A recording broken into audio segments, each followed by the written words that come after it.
Hey everybody, it's Selomon here from the Bring Me to Life podcast. Just want to thank you all for listening here.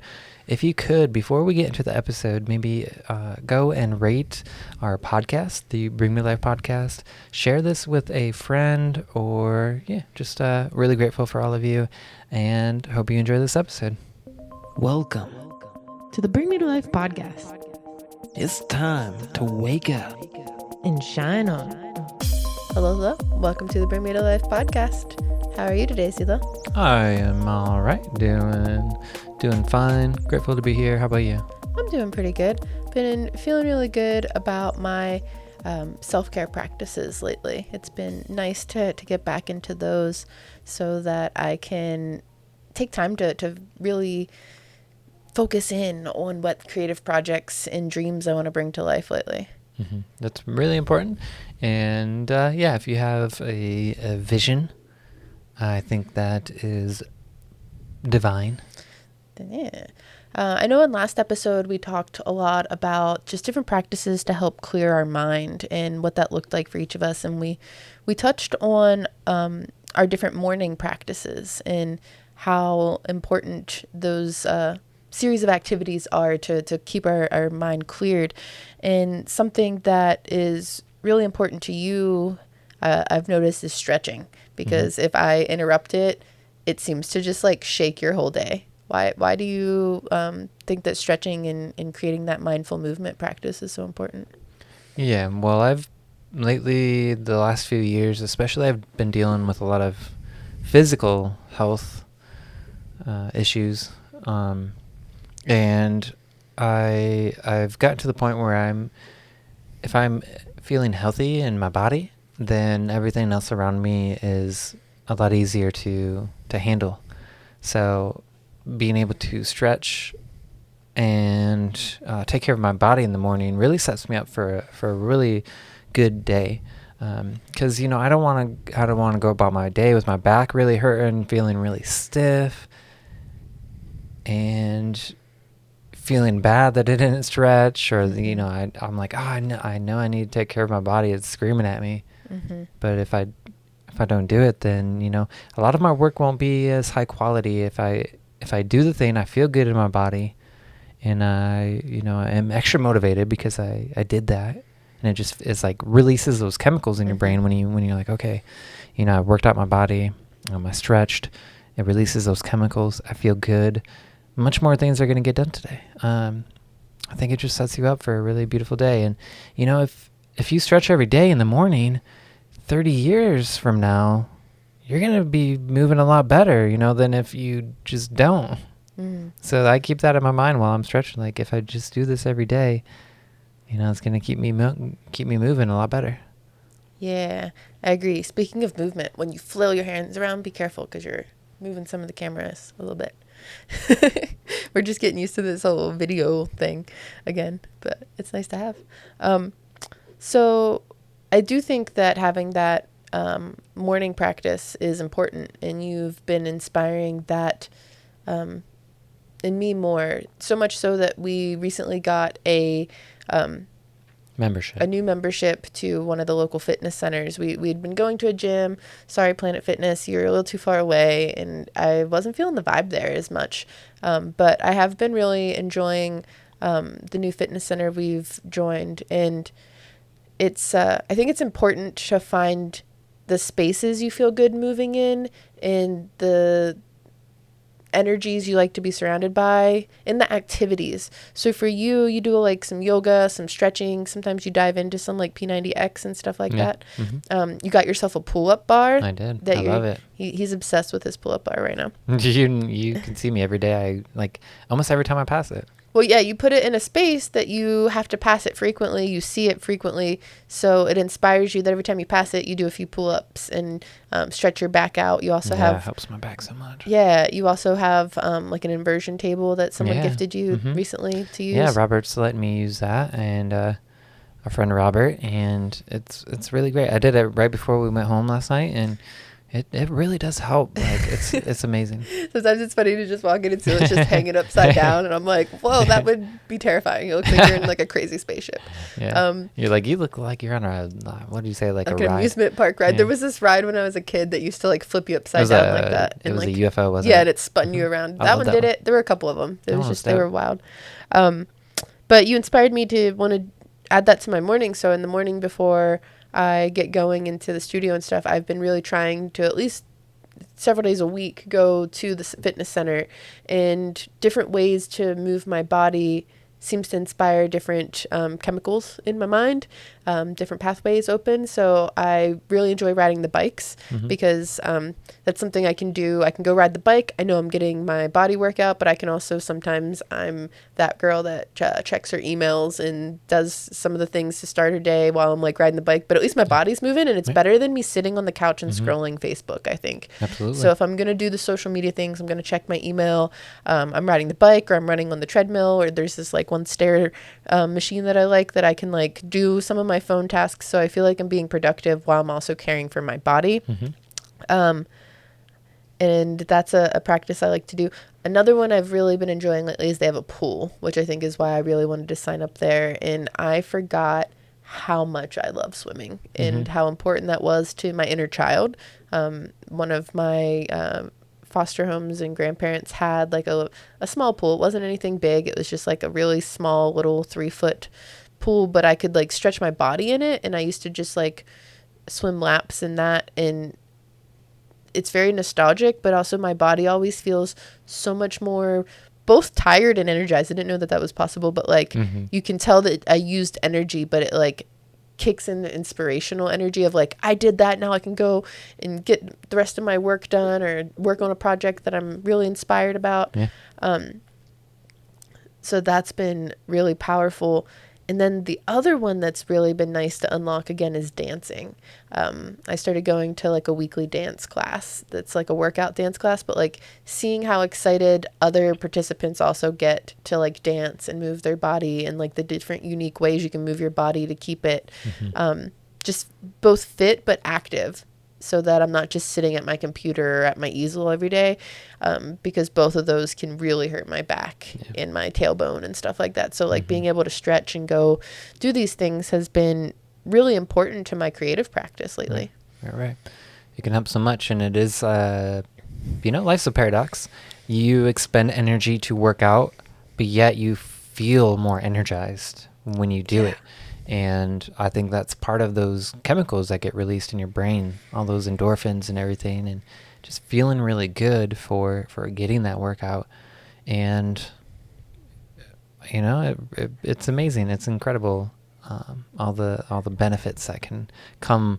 And I'll say this, for those who struggle with, overcoming the feelings of, resistance, because I'm sure for you and a lot of people, and including myself, doing the thing like going to the gym or getting it started can be mentally very hard. And there can be a lot of excuses that go through our minds, or reasons our ego is telling us why it's too much or whatever it might be. But if you can overcome that, if you could just go, if you could just start, your brain afterwards will be like, yes, this was such a good idea. Don't listen to that ego that's saying if you go to the gym, like, it's not going to be good or whatever. If you know, excuse my throat. If you know something is good for you, if you know going to the pool is going to make you feel good, try to focus on how you will feel after the thing, and like, make it a reward. Like, I'm going to go, okay, I know the ego's telling me it doesn't want to go to the pool. But if I go to the pool and I swim, I know for a fact those chemicals are going to release.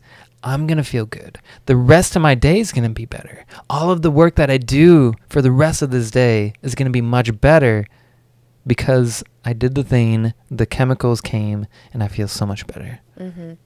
Yeah, I have to tell myself that too, because sometimes I'm like, man, I don't have time to do this thing. I have to go, and I have this, and this on my to-do list. This person's waiting on me.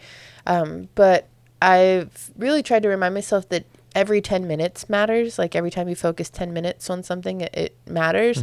And if I have 10 minutes to scroll on Facebook or Instagram or whatever, then I should have the 10 minutes to go to the gym.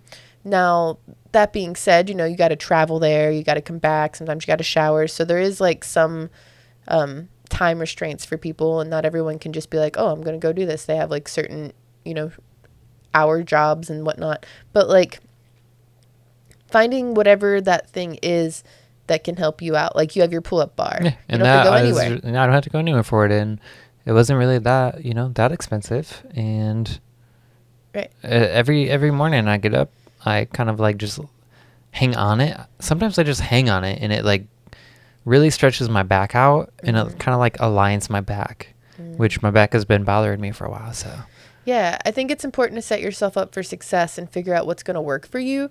So like when we had our other gym membership, it was just far enough away that it felt like a lot of effort to get there. Yes. And it just didn't feel as fulfilling to have to like go all that way to get to the gym to come back. And then, you know, you do need to change and like take care of yourself and then dive into whatever. So setting yourself up for success. We got something that is a little closer.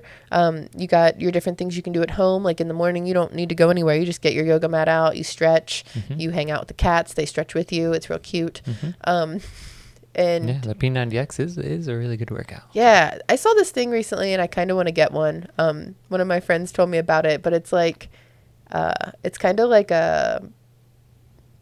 it's not a punching bag. I don't even know what to call it. It's this machine that you can program to music, and it'll play the music but light up different. It's kind of like, if you remember Dance Dance Revolution, but it's for like punching, and you can like you hit it. I was thinking about like the Bop It. It's kind of like a Bop It, but it's with music and it's like a workout. So like making it a game for yourself. Pads in a pattern that light up, and then I kind of want one. Yeah, but I feel like my punch would just be so hard it would break it. Well, that's because you channel Mantis shrimp energy. If you don't know about the mantis shrimp, it has an incredible punch. Like, if you don't know, check it. Like, Google it right now.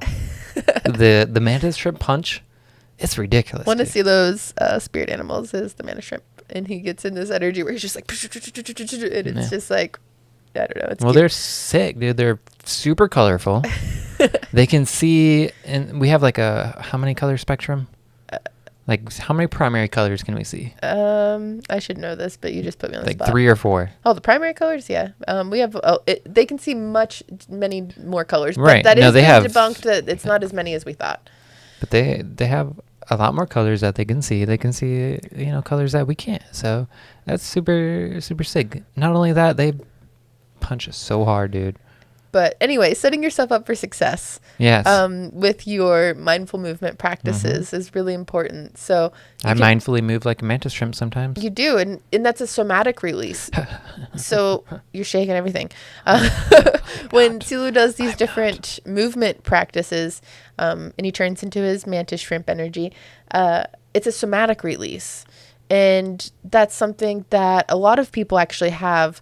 And a lot of people with different types of neurodivergence or spectrum energy have these different releases, but I think everybody does too. But they're called somatic practices. So somatic means to use a mind-body technique to really release stress and trauma that's affecting your physical, mental self. And it's important to move it out. So a lot of times with clients and friends and people that are stressed out when something really heavy is coming on and they're frustrated, I have been known recently to just say dance it out, which is funny because I need people to remind me that often. But it is that I don't want them to hold that energy in their body. So, you know, it's not always the most socially appropriate thing to punch something or to kick something or to yell or to scream.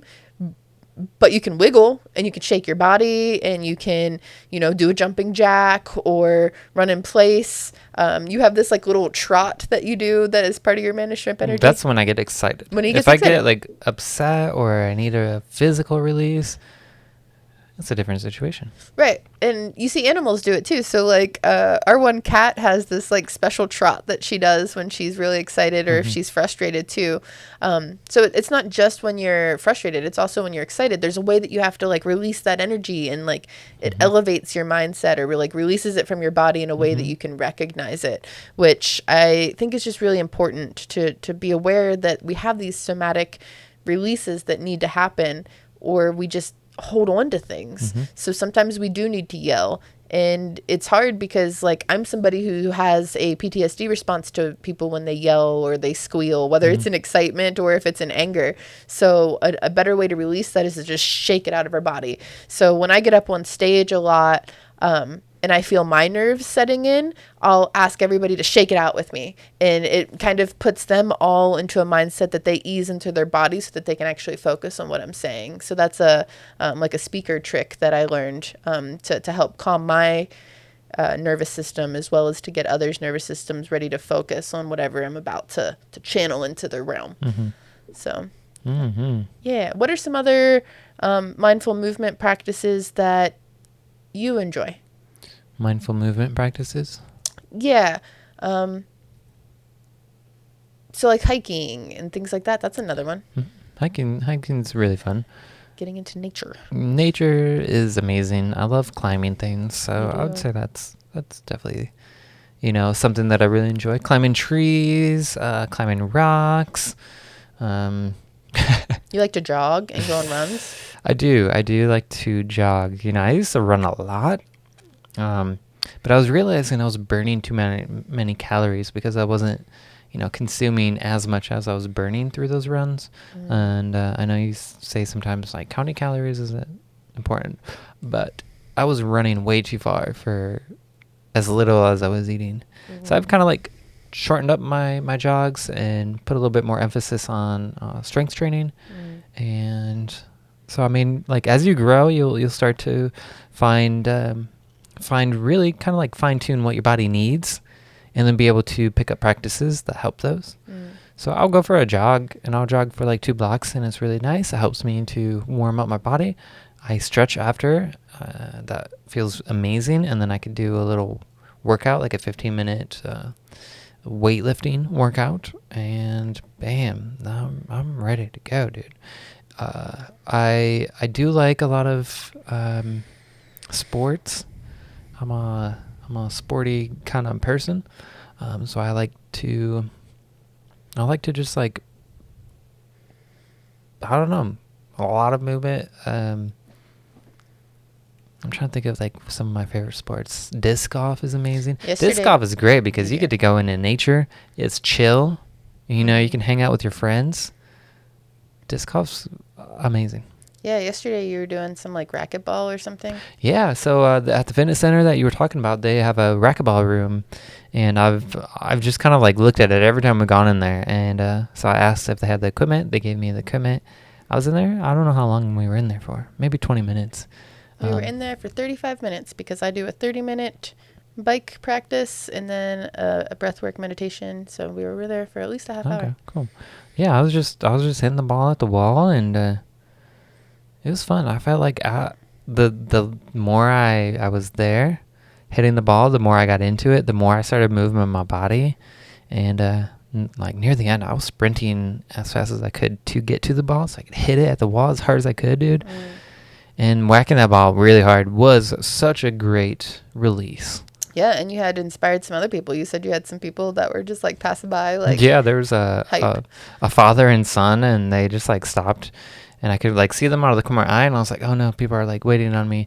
So I hit it a few more times as hard as I could, and I looked back, and they're just like smiling, like looking at me, and the father just waved at me. that guy's getting it. Yeah, so I was like, okay, cool. They're not waiting. I can just keep hitting this ball. Heck yeah. Yeah, I really enjoy that we've found these different flows. But yeah, I do like a 30-minute bike practice. Like I said, I do like to check different things on my phone, but I also again go back to like listening to something inspiring. I think is really important.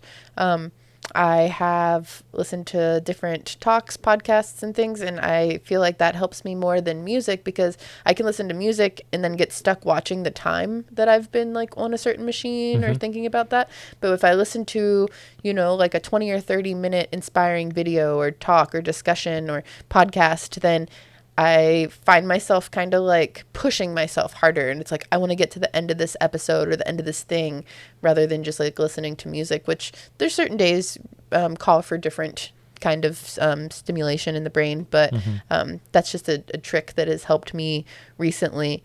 I also think mindful movements are taking time to interact with others. So whether that's, finding some sort of play to engage yourself with, to like dance with other people, or to go for walks with other people, to give each other a hug. That's like a form of mindful movement and body stimulation, is to like engage yourself in knowing that your body is safe and cared for. So hugs are, when you're open to it, a good kind of release in mindful movement. And then I would also say that things like certain kinds of breath work are mindful movements, especially stuff like the ego eradicator, where they have you put your arms up, you're doing like a breath of fire for a few rotations, and it brings you into your body and makes you more aware of every movement you're making. So even in one of the dance classes I'm in, I noticed that they're doing a form of ego eradicator, but you're like standing while doing it. But she's like making sure we keep our arms in the air for like the full 2 minutes, and like doing different practices with that. So I thought that was a really interesting thing. But before we wrap up this episode, is there anything else that you can think of as a mindful movement? I'm just trying to think of things that might be really accessible for people. And for the, I want to speak also on behalf of people who might be disabled or who have, trouble moving, because not everybody has that, has that ability to move their body like that. So there are chair exercises that people could do. I worked for like home care for a while for the elderly people, and they gave us a book of exercises that you could do from your chair, like stretching your hands and your fingers out and like making them into a fist.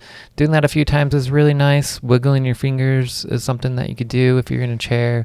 So there are, no matter what kind of ability you have to move your body, there might be something there for you. So find what works for you. Just do what you can with what you got. Try to make your body feel better. Don't let the ego tell you that it's not worth it. And just, take the action. One small step at a time. Yeah, and touching on that too, the ability for motor function and stuff, being able to use somatic practices, even if you can't necessarily walk around in this moment and things like that.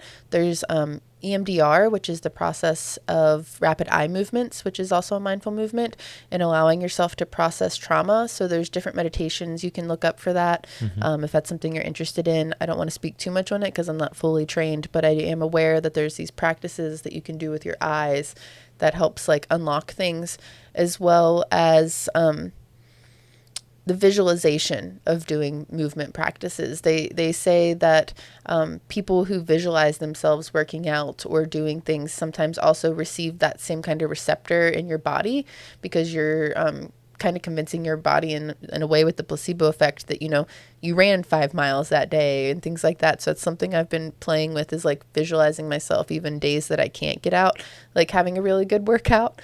That might sound silly to some people, but there's like science that people have that same response in their body. Yeah. Mind over matter is a crazy thing. Yeah, and then there's also just neurosomatic therapy, which addresses the pain inside the body, and it can sometimes be released by the help of others. So like massages or reflexology, or like you said, working with people with these different tools and practices. So having like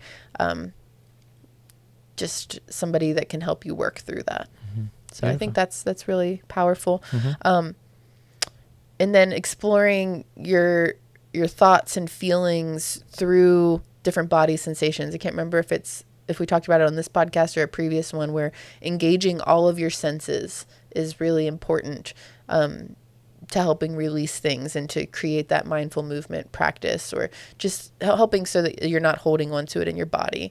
So that being said, before we hop off here, I would love if we could guide anyone listening in just like a quick little breathwork practice or meditation to engage some mental movement.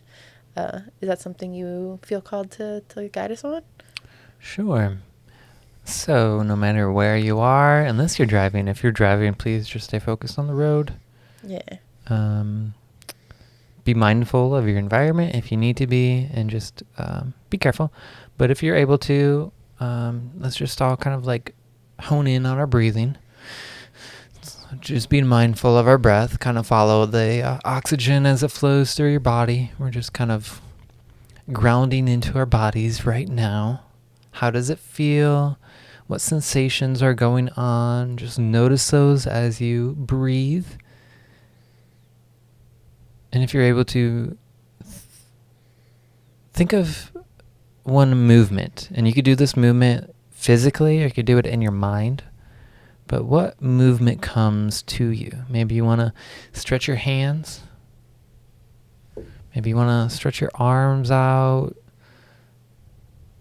Just allow yourself to mindfully move your body and notice any of the sensations as you do that.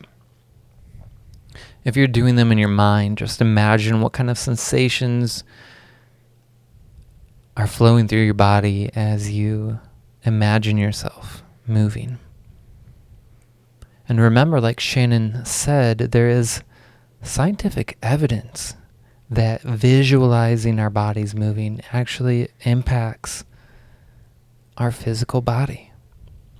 So even if you're just visualizing, imagine all the benefits.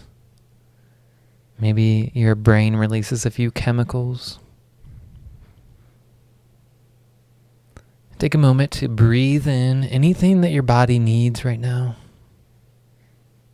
A little peace. Maybe a release of a sensation. And take a moment to thank your body. Because our bodies are incredible things that we are in this life. No matter, what our bodies have gone through, we're still here right now, which really shows you how strong we are, how strong you are, how strong your body is. So maybe take a moment to thank your body for going through whatever it's gone through and still allowing you to be here right now. And a way you can thank your body is by taking care of it. So make a commitment to yourself right now. From this moment forward, being more conscious of your body. Doing things that will make your body feel good. And doing things that will help you to continue to take care of your body as we grow in this life. So with that, take one last deep inhale, bringing in anything your body needs. Hold it at the top for just a moment. Anything you need to release as you exhale, release. If you had your eyes closed, you can open them. Just come back with us. Thank you for being here. Thank you for waking up And shining up.